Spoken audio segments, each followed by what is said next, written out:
The alarm blared its usual tune at 6 a.m., signaling the start of another day. Jessica, my wife, and I reluctantly rose from bed, greeted by the early morning light. I let out a groan, feeling the weight of fatigue as I sat up and swung my legs over the edge. "What's with the dramatics? You sound like you're ancient," Jessica teased, making her way to the bathroom.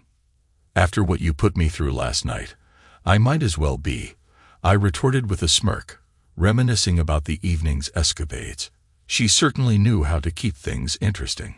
Today marked the beginning of Jessica's business trip, leaving me to fend for myself for the week ahead. The thought didn't exactly fill me with enthusiasm. As the sound of the shower filled the room, I briefly considered joining her before deciding against it. Last night had taken its toll, and I needed a moment to recover. Jessica returned to the bedroom with an air of energy, contrasting sharply with my own sluggish demeanor. "Come on, sleepyhead. Time to rise and shine. We got bills to pay," she urged, nudging me playfully. All right. I'm getting there," I mumbled, dragging myself to the bathroom for some much-needed revitalization. Eventually, we reconvened downstairs for breakfast before parting ways, Jessica off to the airport, and me to the daily grind of work.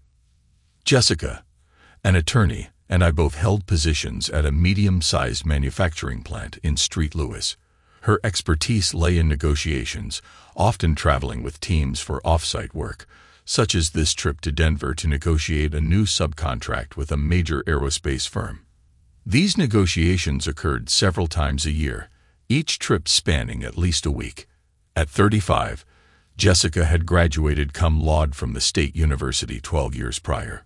With her striking appearance, standing at 5'4", and weighing 125 pounds, adorned with feminine attributes measuring 34 to 24-35, I found myself utterly enamored by her charm and allure. I'm John Baker, an engineer at the same company as my wife. Aged 37, I stand at 6'0", and maintain a weight of 165 pounds through regular workouts. Jessica and I share a passion for golf, often forming a foursome with friends. Our love story began at a company picnic, where I instantly knew she was the one for me. Evidently, the feeling was mutual as we embarked on a whirlwind courtship and tied the knot 6 months later. Now 7 years into our marriage, we recently purchased our dream home 3 months ago, a place where we envisioned starting our family. Jessica planned to transition into a role as a stay-at-home mom once our children reached school age. With both sets of parents residing nearby, the anticipation of starting a family was palpable.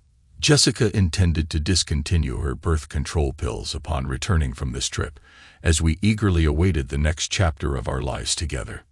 After breakfast, I helped Jessica load her travel bag into her car and bid her farewell with a kiss.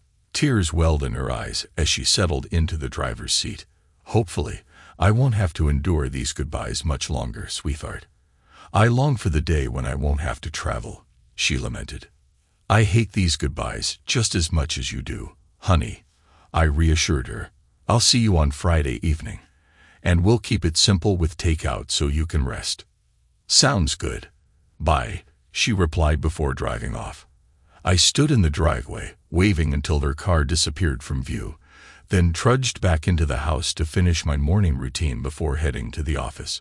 Upon arrival at work, I made my way to the engineering department, grabbing a cup of coffee from the break room before settling in at my desk. Barely had I sat down when my phone rang. "Baker," I answered. "John, could you step into my office for a moment?" came the voice on the other end. "Sure, Hubert. I'll be right there," I replied, grabbing my coffee and making my way to my boss's office. As I entered, he gestured for me to take a seat. "John, I've got something that might interest you. Since Jessica's away this week, I remembered you mentioning it last Friday. Gerald Carter, our field service engineer in California, is out sick and unable to handle a problem a customer in San Jose is facing with one of our models. Given your extensive experience with that particular model, would you be interested in heading out to San Jose to check it out?" "Well, there's not much going on here right now, And you're right. I'm flying solo this week. So when do you need me out there? Right away. Let Lucy handle your reservations and tickets, and you can give the customer a call to let them know you're on your way and to gather more details about the issue. Sounds like a plan. I'll get on it immediately. Suddenly, I felt a surge of enthusiasm. I'll head home, pack up, catch a flight out this afternoon, and be at the customer's location by tomorrow morning.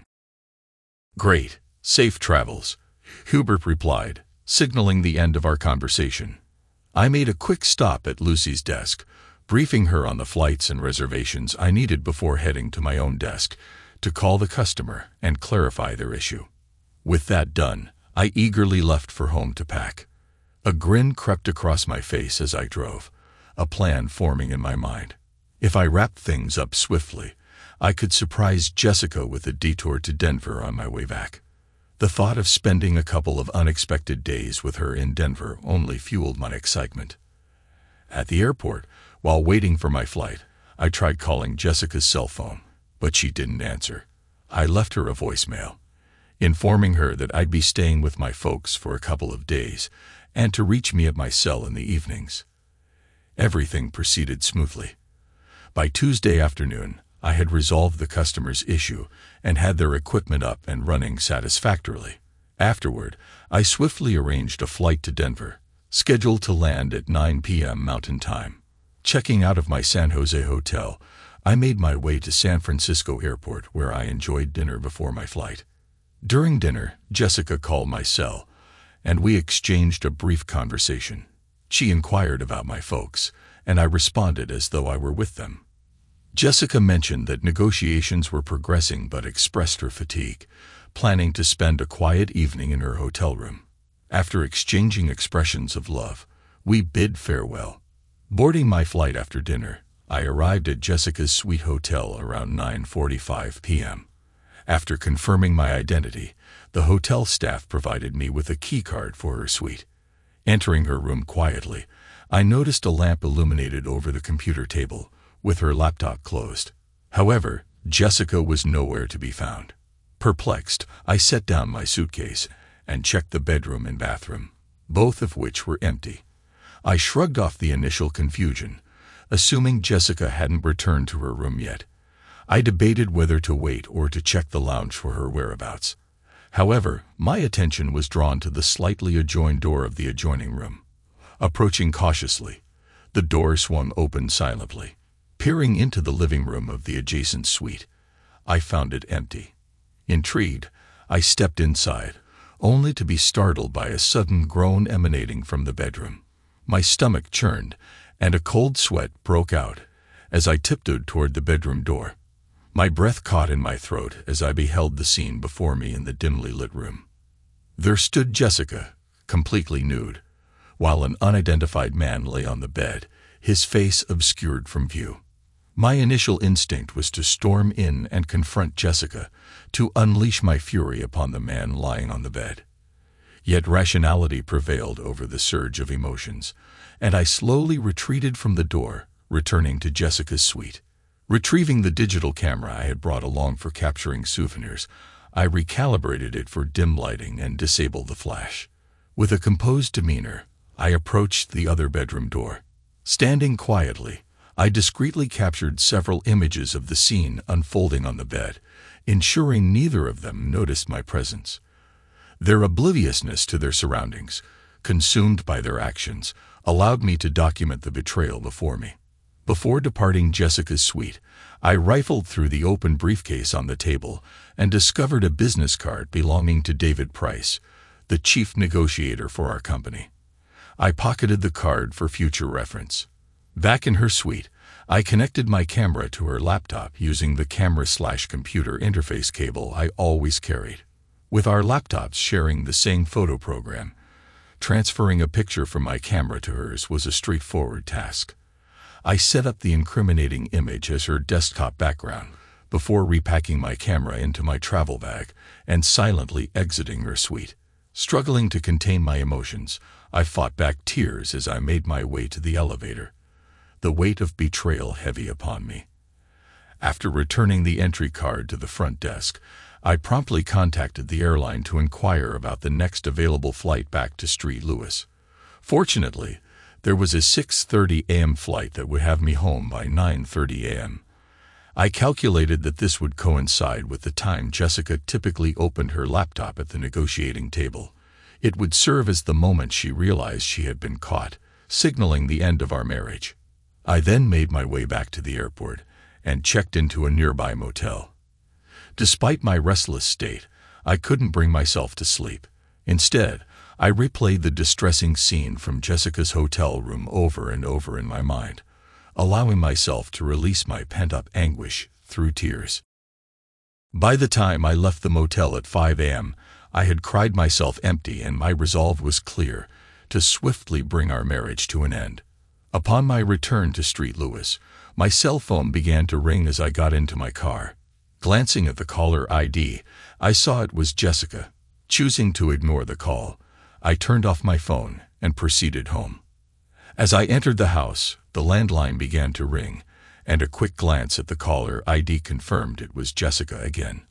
Opting to let it go to the answering machine, I listened silently as her tearful plea echoed through the room.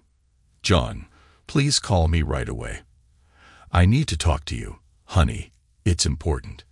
Ignoring Jessica's tearful pleas, I headed upstairs to change my clothes before going out to rent a U-Haul.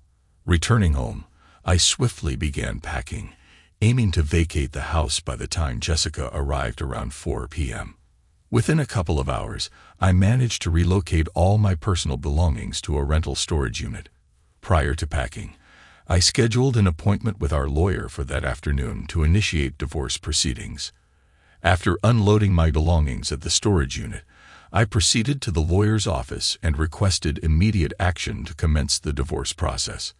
Though tempted to cite adultery as grounds, I opted for irreconcilable differences, reserving the former in case of a contentious divorce. Additionally, I instructed the lawyer to update my will, naming my brother as the sole beneficiary.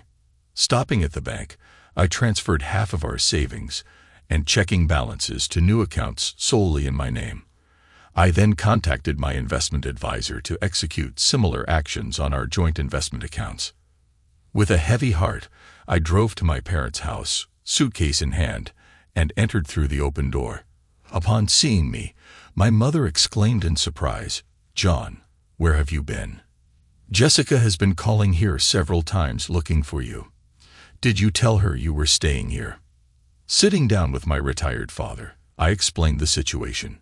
They were shocked to hear about Jessica's infidelity and the impending end of our marriage. Seeking refuge, I asked if I could stay with them temporarily until I found a furnished apartment, to which they readily agreed. It seemed my estimation was quite accurate, as around 6 p.m., just as we were settling down for dinner, the doorbell chimed. My father rose to answer it, returning moments later with a visibly distressed Jessica trailing behind him. "John, why haven't you been answering my calls? I needed to talk to you. You've moved all your belongings out of the house," she exclaimed, her voice trembling. "I would think the message I left you on your desktop would have provided all the information you needed," I replied calmly. "Oh God, I was so afraid it was you. Can we please go somewhere and talk, sweetheart?" Jessica pleaded. "Jessica, I'm no longer your sweetheart, and there's nothing left for us to discuss. I've already initiated divorce proceedings, and anything that needs to be communicated can be handled through our lawyers. What I witnessed in Denver has shattered any feelings I had for you, and I need you to leave so I can finish my dinner," I stated firmly. "Please, John, don't do this without talking to me," she implored desperately. "What could you possibly say to justify your infidelity? It certainly wasn't an act of violence like the one I witnessed and have evidence of," I retorted, my tone unwavering. "You better call your lover, David, and inform him that I'll be dealing with him tomorrow. Perhaps his wife will have a different perspective on the matter than I do." "Oh God, can't we talk? Please, John," Jessica pleaded, her voice trembling. "Please go, Jessica. My dinner is getting cold," I replied firmly. "But I'll offer you this. Why don't you take some time to write me a nice, long letter explaining how you rationalized breaking your wedding vows? I'm sure a lawyer as smart as you can articulate how it was all my fault and how you can still love and respect me very much." With a sob, Jessica turned away, but before she reached the door, she turned back to me. "Please, John, don't end our marriage without talking to me." "Goodbye, Jessica," I said, my tone resolute. After she left still in tears, my parents remained seated, stunned by the exchange. "That was awfully harsh, John," my mother remarked. "Mom, do you want to see the pictures I have of her and her lover?" "That's what's harsh," I replied bluntly. "She completely disrespected me, and I can't live with that, nor can I ever trust her again." "I understand, son," my father finally spoke up. "Maybe if things calm down a little, you might see things differently." "I don't think so, Dad." "Let's talk about something else so I can finish my meal," I said, eager to change the subject. "Okay, son," my father agreed reluctantly. As I left home that Monday morning, a pang of sadness washed over me at the thought of leaving John behind. However, I couldn't help but feel excited about the prospect of starting a family together once I returned. We had waited patiently, ensuring that we were financially and professionally prepared to embark on this new chapter of our lives.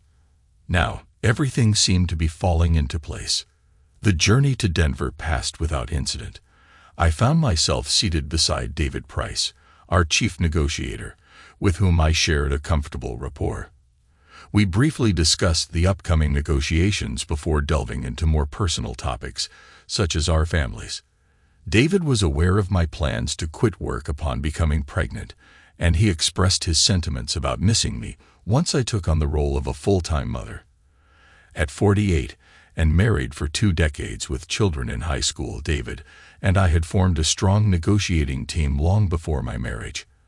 Our camaraderie was evident, and we were accustomed to each other's company.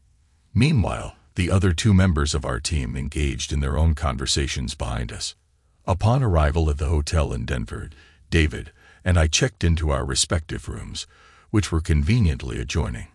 This arrangement had initially been made to facilitate late-night meetings on negotiation strategies. However, about 10 years ago, our relationship took a different turn, and we convinced ourselves that engaging in intimacy was merely a means of relieving stress after a demanding day of negotiations. At the time, we rationalized that it wasn't considered cheating on his wife if it contributed to our professional success. Occasionally, we even joked about it.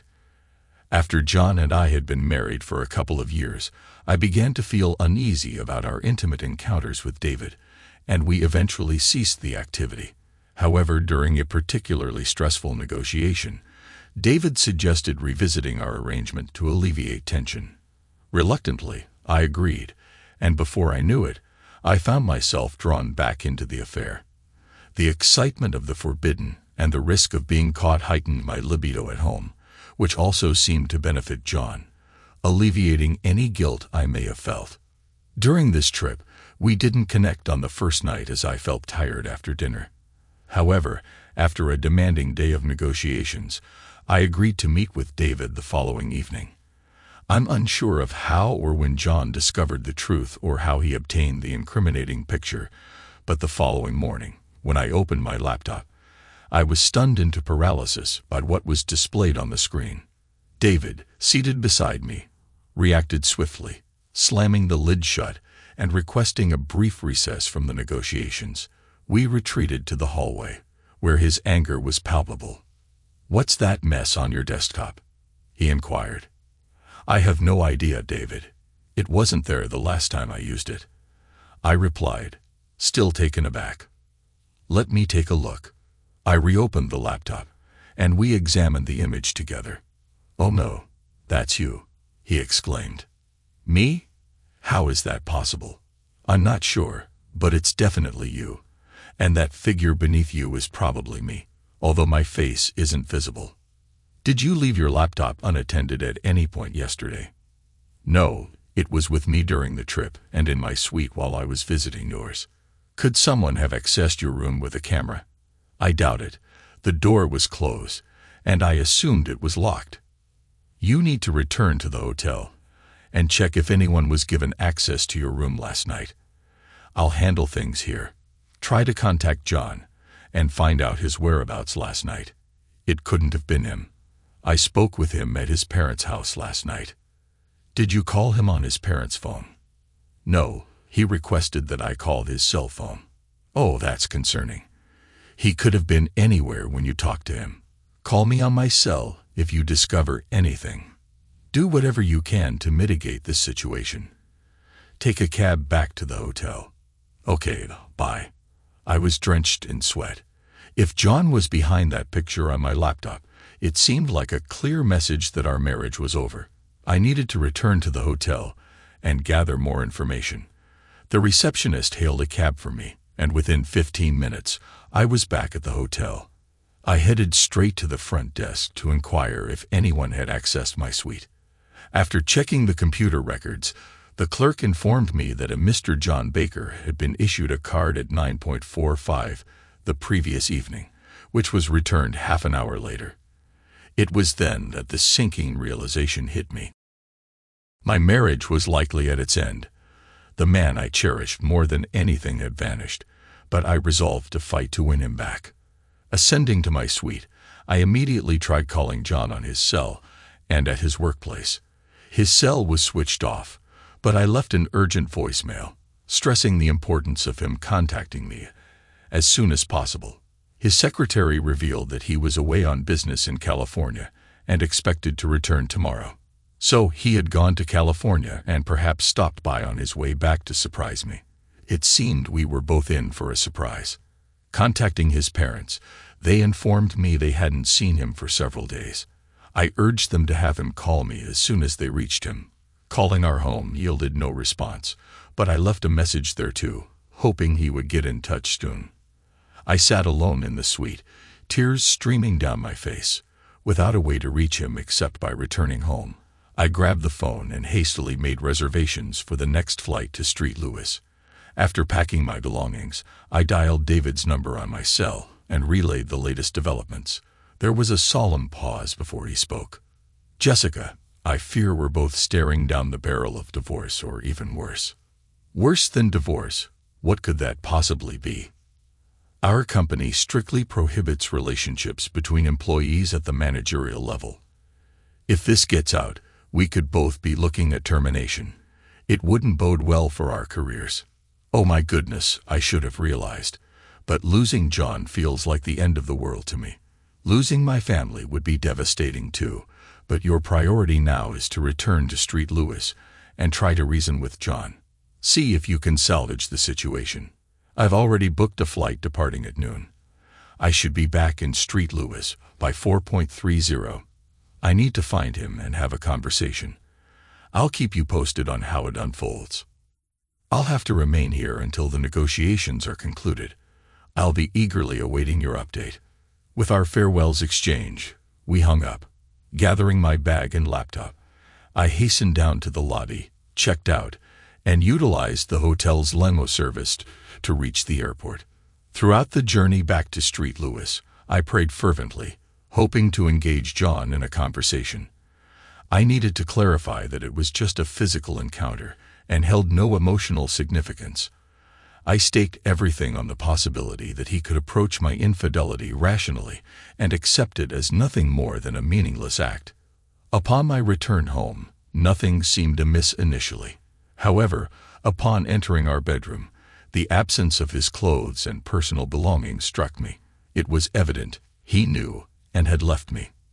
I had to locate him. After numerous unsuccessful phone calls, I resolved to visit his parents' house to ascertain his whereabouts or glean any insights they might have. Encountering him at his parents' place was gut-wrenching. His coldness and detachment were almost physically sickening. He delivered the news of his intention to file for divorce with a brutal lack of empathy, stating unequivocally that he had no interest in conversing with me, adamant that nothing I could say would alter his decision. His suggestion to write a lengthy letter detailing my perspective felt like a final twist of the knife before I excused myself and retreated to my car, where I succumbed to tears. The future we had envisioned together crumbled before my eyes. The family we had dreamed of building would never materialize. We would never share the joys of growing old together or revel in the delights of grandchildren. Amidst my personal despair, a selfish fear gnawed at me, the prospect that by the time I found another partner, I might be too old to conceive.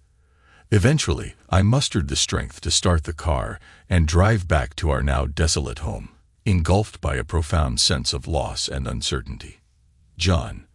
After a fitful night filled with unsettling visions of Jessica and David intertwined, I rose early and made my way downstairs in my parents' home to brew some coffee. With a heavy heart, I retrieved my laptop and camera, determined to sift through the images stored in the camera. My mind fixated on the need to identify David in those pictures somehow. As I scrolled through the images, David's face remained frustratingly indistinct. However, my perseverance paid off when I noticed a detail on his right arm as it reached towards Jessica's chest.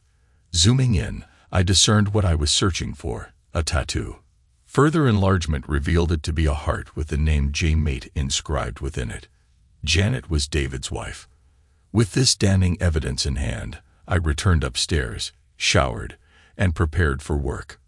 When I descended again, my mother was already bustling about preparing breakfast. At work, I wasted no time. I burned a couple of CDs containing the incriminating photos and a blown-up image of David's tattoo. Additionally, I printed several sets and assembled them all into a folder. With resolve coursing through me, I strode to the Human Resources Department and requested to see the manager, Chad. We were acquainted, having crossed paths in a relatively small company and even shared a round of golf together. Placing a set of pictures from my folder in front of him, I awaited his reaction. "What's this, John?" Chad's expression was a mix of curiosity and amusement. "Sorry, Chad, they may seem explicit, but that's my wife and David Price. As you can see from the date and timestamps, they were taken Tuesday evening in David's hotel suite in Denver. They were there for a negotiation trip on behalf of the company." "Oh, Dan, John, I'm sorry to hear that. What do you want to do about it?" "You can terminate both of them for cause under the anti-fraternization clause in their contracts with the company. We've never enforced that before. Are you certain you want receipt? It'll expose this affair to everyone." "And does this mean you're pursuing a divorce from Jessica?" "I've already instructed my lawyer to start drafting the papers, but if you choose not to act on this, I'll have no choice but to take legal action against the company." "Okay, John, I'll bring this to our legal department and initiate the process." Afterward, I went to speak with my boss, Hubert, to update him on the tumult in my personal life. He reacted appropriately, expressing shock and concern at the revelation regarding my wife and David Price. When I requested the remainder of the week off as vacation time, he readily granted it. Before parting ways, he commended me for a job well done during my trip to California. He relayed positive feedback from the customer, praising my swift resolution of their issue and the prompt restoration of their production line. Additionally, he floated the idea of me taking over the California territory, as the current field engineer was retiring due to health reasons. I promised to give it consideration and provide him with my decision upon my return to work the following week. As I exited Hubert's office, his secretary, Lucy, intercepted me. "John, your wife was here looking for you. She mentioned she would return later." "Lucy, under no circumstances do I want to see my wife. Please convey this to her when she returns." "Oh, John, I'm so sorry. I had no idea there was an issue." "There's a big problem, Lucy. We're getting divorced. She and David Price have been doing the horizontal tango." I anticipated that word would spread throughout the plant by noon. Lucy had a penchant for gossip. Returning to my desk, I dialed Janet Price, David's wife. Although we had crossed paths at company picnics, I knew that my revelations about our spouses could weigh heavily on her. "Janet, it's John Baker." "How are you, John? David mentioned you might be getting in touch, but he didn't say why." "Janet, we need to talk as soon as possible." "Of course, John. Can you come over now?" I have a hair appointment at 1 o'clock this afternoon, but I'm free at the moment. Do you still reside on Freeman's?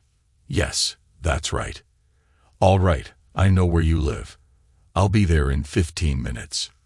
Arriving at the Prices, a sense of apprehension washed over me as I contemplated the task ahead. I knew I couldn't let David evade the consequences, leaving Jessica to bear the brunt alone. Hey John, come on in. Would you like some coffee? I just brewed a fresh pot, Janet offered, gesturing towards the living room. That would be great, Janet. Just black, please. Returning shortly with the coffee, she settled into a chair opposite me. Now, what's all this about? She inquired. I briefly entertained the idea of delivering the news gently, but ultimately opted for a direct approach, eager to get it over with. Janet, I have to tell you something difficult. I caught your husband and my wife together in Denver, and I'm in the process of divorcing Jessica and having them both terminated from their jobs. I hate to be the bearer of such news, but it's going to become public knowledge soon, and I wanted to prepare you. I have photographic evidence to support what I'm saying, if you want to see. I observed her closely, trying to gauge her reaction, but was taken aback by her lack of visible emotion. John, I suppose I've had my suspicions about David's behavior during his business trips for some time now, although I always hoped they weren't true. David has always been a loving husband and father, and I didn't want to confront the possibility. But I realized that eventually something would come to light, exposing their affair. I suppose this is it. I'm truly sorry for what you're going through with your marriage, and from my own perspective, I'm sorry for the potential consequences for David. He's reaching an age where finding another job with comparable pay could prove challenging. Now I have to figure out what to do next. Would you like a set of the photographs I have? I offered. Yes, please leave them. I'll gather the courage to look at them, Janet replied quietly. I'm truly sorry, Janet. I couldn't let this slide. Jessica and I were on the brink of starting a family. But I can't build a future with someone I can't trust or respect. The mother of our children needs both of those qualities, I explained, my voice heavy with sorrow. I understand, John. Thank you for being honest with me. I wouldn't want to hear about it from anyone else first. And let me reiterate how sorry I am about what you're going through with Jessica. I'm sure she's just as devastated and regretful as David will be when he discovers that I'm aware of his affair. I only wish it were a one-time mistake. It would be easier to forgive. But I fear it's been ongoing for years, and that's a bitter pill to swallow now that it's out in the open, Janet expressed, her voice tinged with a mixture of sadness and resolve. If there's anything I can do to help, please don't hesitate to let me know. I offered sincerely as I prepared to leave and make my way back to my parents' house. Epilogue. It's been half a year since I initiated the divorce proceedings. This morning, I received the finalized agreement, officially ending my marriage to Jessica. I hadn't spoken to her or laid eyes on her since the day she visited my parents' house. My lawyer handled everything.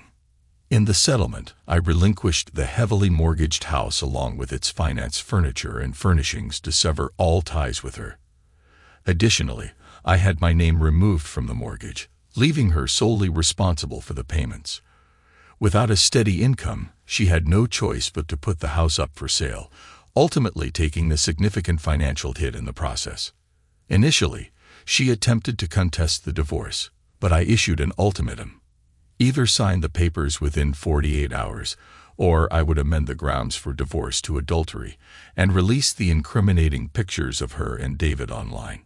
Under pressure, she acquiesced within the stipulated time frame, and that's why I'm a free man today. It seems she decided that she didn't want me badly enough after all. Although she lost her job as a consequence, Jessica, being a shrewd lawyer and negotiator, managed to secure a new position within a month.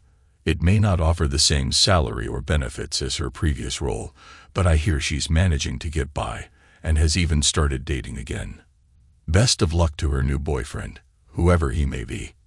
I can't help but wonder if she's disclosed the details of our divorce and the reasons behind it to him. Perhaps I should enlighten him myself. Janet divorced David and left him financially drained. Despite being terminated from his job, he managed to find new employment.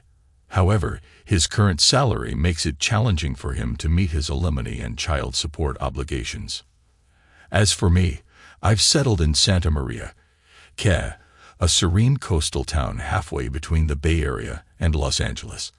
This location offers me convenient access to both the northern and southern parts of the state. I made the move about 4 months ago and now reside in an apartment complex filled with singles and young couples, many of whom are saving up for a home down payment. Housing prices in this area are steep, making entry into the market quite costly. I've also found companionship with a woman in the same complex. Like me, she's divorced, but we found comfort and compatibility in each other's company. We're taking things one step at a time, exploring the possibility of a future together. Given my frequent travel schedule, trust is paramount in any potential relationship, especially if we're considering starting a family. The ticking of biological clocks serves as a reminder that time waits for no one, prompting me to consider making a move sooner rather than later. Thanks to everyone who took the time to listen to today's stories. If you enjoyed it, please consider liking and subscribing if you haven't already. Feel free to share your thoughts on the events in the comments below. Take care.